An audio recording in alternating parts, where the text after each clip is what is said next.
দেড় মাস পর ফের বঙ্গ সফরে প্রধানমন্ত্রী। 26-এর ভোটকে পাখির চোখ করে কার্যত কল্পতরু হয়েই রাজ্যে আসছেন তিনি। একাধিক প্রকল্পের উদ্বোধন করবেন।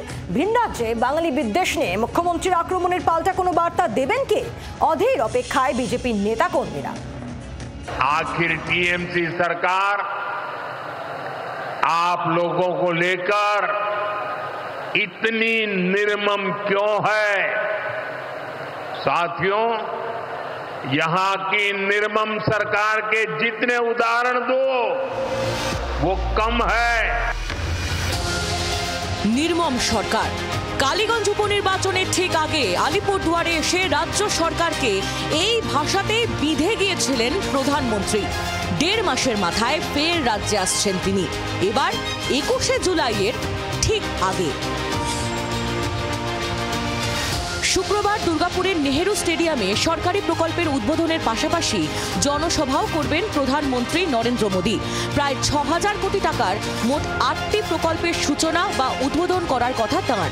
এর মধ্যে রয়েছে দুর্গাপুর থেকে কলকাতা বাণিজ্যিক গ্যাস পাইপলাইন, বাঁকুড়া ও পুরুলিয়া সিটি আরবান গ্যাস সরবরাহ প্রকল্প, রঘুনাথপুর মেজিয়া ডিভিসি তাপবিদ্যুৎ প্রকল্পের মেকানিক্যাল ইউনিটের একটা অংশ, পূর্ব এবং দক্ষিণ পূর্ব শাখার কয়েকটি রেলওয়ে ওভারব্রিজ, রাজ্যের ওপর দিয়ে যাওয়া 2 থেকে 3টি জাতীয় সড়কের সম্প্রসারণ প্রকল্প।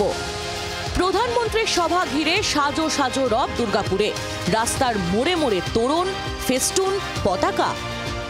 বিভিন্ন যেটা আমাদের লালমাটির জায়গা, বাঁকুড়া, বীরভূম, বিষ্ণুপুর, আসানসোল, পুরুলিয়া, সব জায়গা থেকে লোক আসার জন্য একদম এবারের উৎসাহটা একদম অন্যরকম দেখা যায়। সভার প্রস্তুতি দেখতে বৃহস্পতিবার সকালেই দুর্গাপুর পৌঁছে যান বিজেপির নতুন রাজ্য সভাপতি। তিনি ছাড়াও প্রধানমন্ত্রীর সভা মঞ্চে থাকার কথা সুকান্ত শুভেন্দুদের, কিন্তু সভায় ডাক না পাওয়া দিলীপ ঘোষ কোথায় থাকবেন? মঞ্চে কাকে দেখা যাবে এটা আমি বলতে পারবো না, এটা পিএমও থেকে বলবে, ওরা ঠিক করে কে যাবে। রাজ্য নেতৃত্ব থেকে চিঠি না না কোনো চিঠি ভেবেছি তো যাবো, দেখি।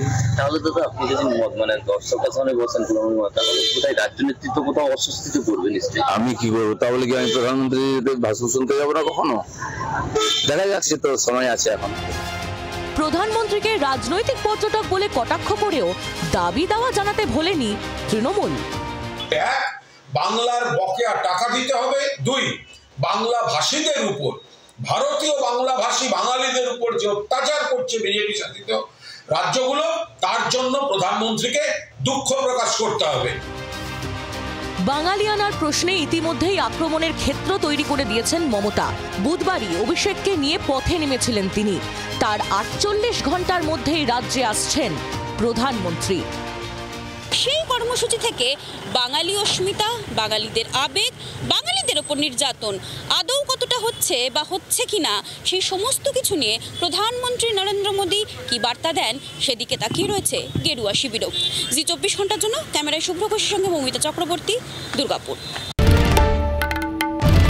বাংলার আওয়াজ, বাঙালির আবেগ, জি 24 ঘন্টা।